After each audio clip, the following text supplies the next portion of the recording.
Hey everybody, this is Jen. Welcome to my channel. It is the end of September almost already. It is hard to believe how fast this season has flown by. And I wanted to take you out to the garden to show you that our seed saving is really kicking into high gear. That's right here on Garden Jen's Journey.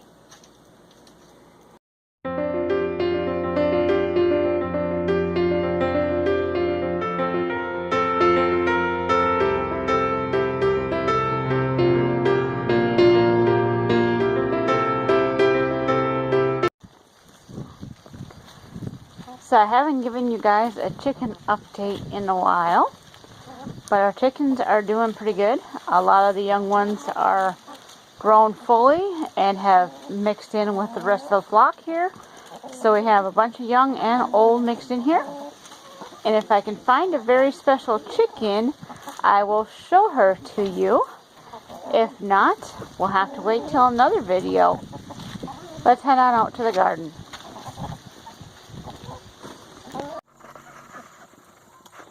Alright, so see, these are some of the seeds that I'm going to be saving. These are straw flowers, and this variety here is the copper straw flower. When it comes to seed saving, I use organza bags. You can get them from a gift shop or a dollar store or something like that. I order these larger size ones from eBay. And I will put a link in the description box below where to get the larger size ones, which work very good for larger flower heads or vegetables, or putting multiple heads in a bag. What this does is, as the flower or vegetable dries out, this collects the seeds when they start falling out, in case you don't get a chance to collect them before they actually start falling off the plant. And this works very well. And then what you can do after the seeds have dried on the plant is you can just cut it off and then hang these things up as they are in a dry place that can get some air so the seeds can cure the rest of the way. I do have another flower head here that I need to get a bag over. You can see it's starting to fall apart, and that's where your seeds come from, and how they start falling off is this flower is completely drying out, and so we need to get this one bagged as well. Here's another bagged flower. This is another straw flower. And over here some more flowers that are going to seed head here. And sometimes you have flowers that fall off and then the seed head forms underneath. And then you have these types of flowers which the seed heads are forming in the middle. And then as the whole thing dries out, the seeds fall off as well. So you have to see what kind of seed head your particular flower has, whether the petals fall off and then the seed heads form, or whether they start to form before the flower finishes drying like this type. This is the purple cone flower here. You see I do have some flowers left. And purple cone flower is one that as the flower petals die, the seed heads start forming. But again, if you want to collect them, you need to put bags over the cones, because as they start to dry, they actually start to fall out pretty easy. The wind kind of knocks them around. These spiky things are not the seed. This is what protects the seed. The seeds are actually down in between. In case people wondered, these spiky things on the coneflower are not your seed. I fell into that trap a few years ago when I started harvesting. But they're what protects the plant from being eaten earlier, and then the seeds are actually down inside there. They're smaller. My lima beans are growing really well. They're not yet maturing to the state where they're starting to dry out, which I hope they do soon, because our first frost is right around the corner. It's supposed to be this week actually. So If these seed pods are not mature enough, the seeds will rot instead of be able to be saved. So we're going to just watch the weather and watch these and see how they do. You can see the seed pods are doing really, really good on my old Mother Stallard. I have quite a few that have turned. And when it comes to dried beans like this, what you're looking for is you want your pod to be brown and wrinkly and dry. So this is turned kind of a tan. It is wrinkly, but it's not dry yet. It hasn't fully matured yet. So you need to wait on this one. Let's see if I can find one that's ready to go. I've been picking these as I find them because it's been so humid that they start to get the mildew and stuff on the outside. So I've been trying to keep this picked. But let's see if we can find a seed pod that is ready. Okay, so this seed pod right here, this group is actually ready to nice and dry. So I'm going to go ahead and pull it off. It's not going to crack and crunch like it would normally if it was dry, because it has been humid. It's still got some moisture in it, but not because it's not cured, but because the dampness. You can tell the difference between when it's because the plant hasn't died or whether it's holding on to moisture from the air. There is a difference to that. So this one's ready to go, so we will put this in our bucket. I have the seed heads from this beautiful calendula bag. I also have some from the Gaillardia in another spot in the garden. So I'll be having lots of seeds from the Gaillardia. This is Indian blanket Gaillardia, and then that's just a regular beautiful calendula there. These guys are another seed that you want to really be careful of as far as collecting as soon as possible if you haven't bagged the seed heads ahead of time.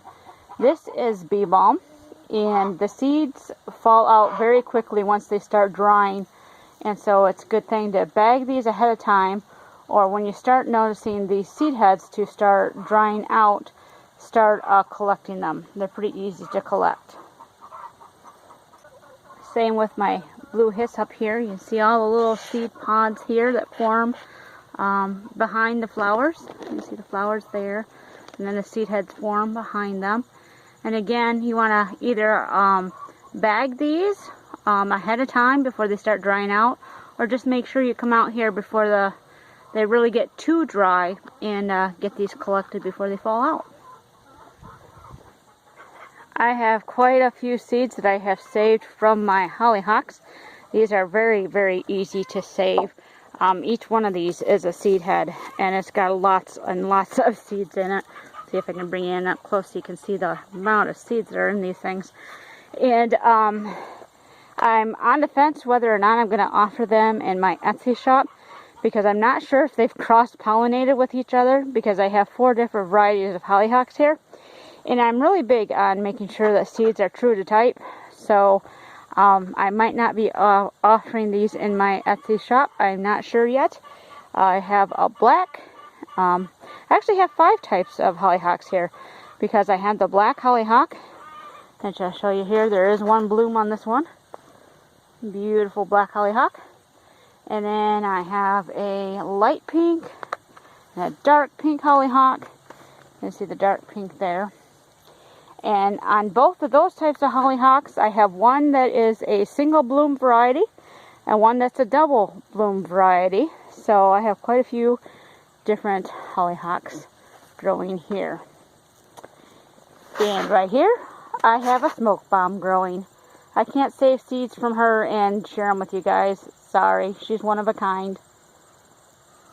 These are my Hidatsa shield beans. I've been harvesting these ones as well as soon as they mature and dry out. So we got some seed pods here. They're nice and dry, but you see the mildew on here from it being so humid. And that does not affect the quality of the seed inside. It's just on the outside of the seed pod. But it's definitely time to get some of those harvested. This is my Blue Lake Pole bean tunnel. And earlier this year, I was telling you guys I was not really impressed, because when I had got the seeds and I planted the seeds, about half of these guys ended up being bush beans. So I'm thinking that somebody was not paying attention when they were bagging and bagged the bush beans and the pole beans together. But, you know, overall, if you can see just the amount of beans here, and this is only, looking at the ground, this is 6 plants. Look at all the beans here from 6 plants. So I had yanked out those bush beans earlier, and so all these ones here, they grew later on. These are all going to be true to seed because those other bush beans were yanked out. And so I'm definitely going to be drying these seeds and saving these seeds and selling these seeds to you guys as well if you're interested in the Blue Lake pole bean. I mean, this thing is prolific. Like I said, you can see all these beans here that just came to be on these 6 plants in the back of my trellis. I have some towards the front of my trellis, but these ones are just amazing. And so I will be saving these seeds, and I'll be growing them again next year. It's going to be quite an event to see how these ones grow, because like I said before, I'm a Kentucky Wonder Girl, but these guys have really shown promise, so I'll be growing them again next year. And I'm not saving these seeds right now because these probably won't make it. They're too late in the season. I just wanted to show you the tomatoes I have there tucked in here, in with my beans. Aren't those ginormous? These are Brandywine tomatoes. But unfortunately, with our weather and with these being tucked in the shade here, they didn't do the best as far as growing. And so these guys probably won't make it to maturity, and I won't be able to save seeds and share them with you guys. This is narrow leaf plantain. Plantain for some people is a weed, but for others like myself, this is a food. It's also got great medicinal benefits. The narrow leaf plantain actually has more of the compound in it than the wide leaf plantain, which I'll show you in a minute. But I am saving seeds from this as well, and it will be available in my Etsy shop. All the seeds that I'm showing you here today should be available in my Etsy shop once they are harvested and cured. Have these beautiful sunflowers here, and the autumn beauties are starting to die back. And the autumn beauty is one of those that the sunflowers, the petals fall off, and then the seeds start maturing and things like that. And you see as I brush this is not coming off yet. So these aren't ready, but I'll show you another one that is. Okay, so this is the this is the Hopi Blue sunflower. It's a really pretty, bright, nice, big sunflower. But what makes it unique is the seeds themselves, they're blue, and you can actually use them for dyeing. So I grew this as well. And this one is about ready to be harvested. I'll show you, you can see the flower, this is what's left of the little tiny flowers. In case you did not know, a sunflower is not a singular flower. The whole inside is all flowers. These are all little flowers that used to be in here. And then when the seeds are ready, this starts brushing off, just like that. You can see the seeds underneath.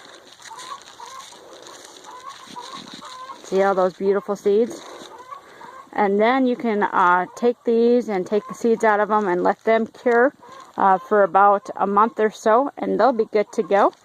Some people hang these up in a barn and let them cure that way. I've found in my area that does not work.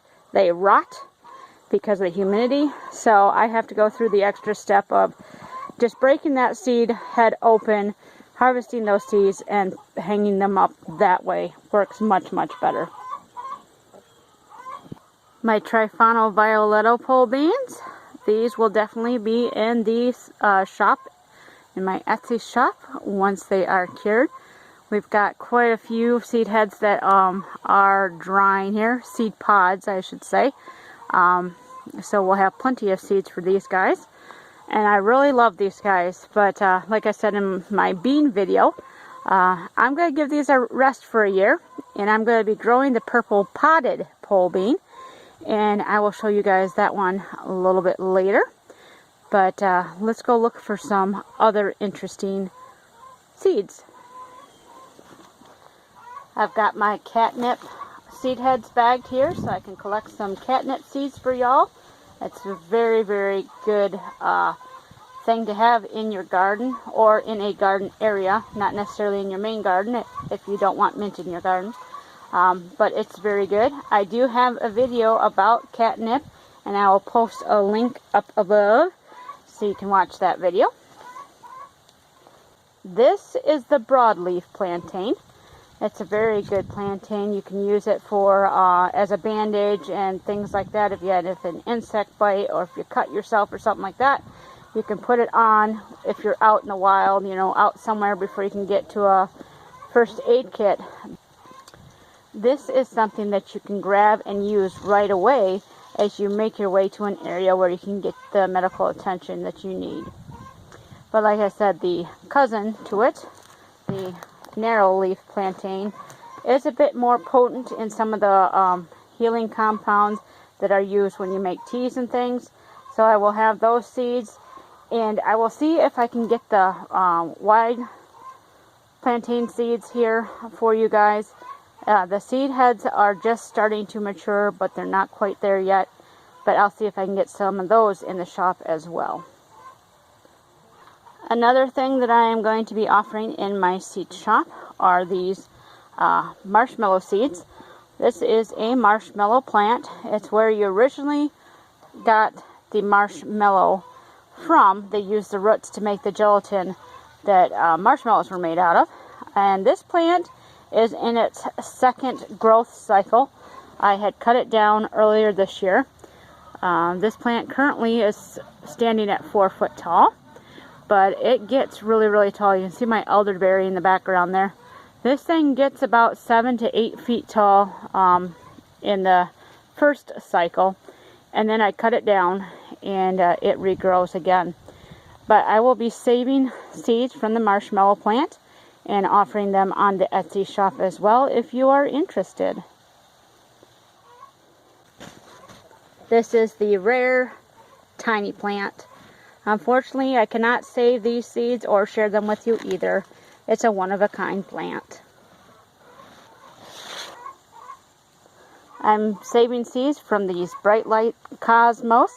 I'm not sure if I'm going to have enough this year to save because I started out with very few seeds. But if you guys would like to have some bright light cosmos, let me know, and I will definitely be growing these again next year in more of a quantity so I can share the seeds at least next year. But if I have enough seeds this year, I will make some available. They will be a limited quantity, so first come, first serve on that. Who does not like a beautiful borage? This is a really, really nice plant to have. See these beautiful flowers here? That's one of the pictures that I use for my company page because it's just really, really pretty. I will definitely have borage seeds in my Etsy shop as well. And these ones are something that you want to cover the flower heads, the seed heads with before they start falling, because borage tends to drop seeds and grow everywhere.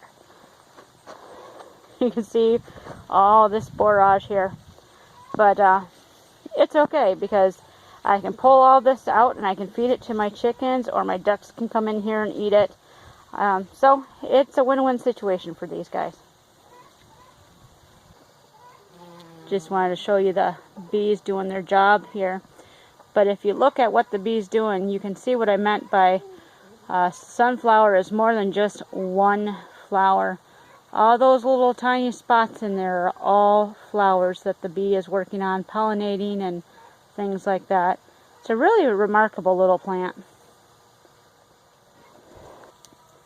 This is my white Horrorhound plant. Horrorhound is very good for throat lozenges. So I will be saving seeds and offering them in my Etsy shop as well. Last but not least are these purple potted pole beans I've showed you guys earlier. I started out with very few seeds, but you can see how many beans this thing produces. And the purple potted pole bean is a little bit different because it's a flat bean, more of a broad bean instead of a cylindrical bean. It is very prolific and it tastes very good. So I've been harvesting the seed pods here as they dry out, and they will be available in the Etsy shop as well. Thought I'd give you another shot of the Borage plant. This one is a volunteer. I'm not sure how it got here, but you can see the bees are just loving on it. It's a beautiful plant to have for pollinators and medicinal purposes as well.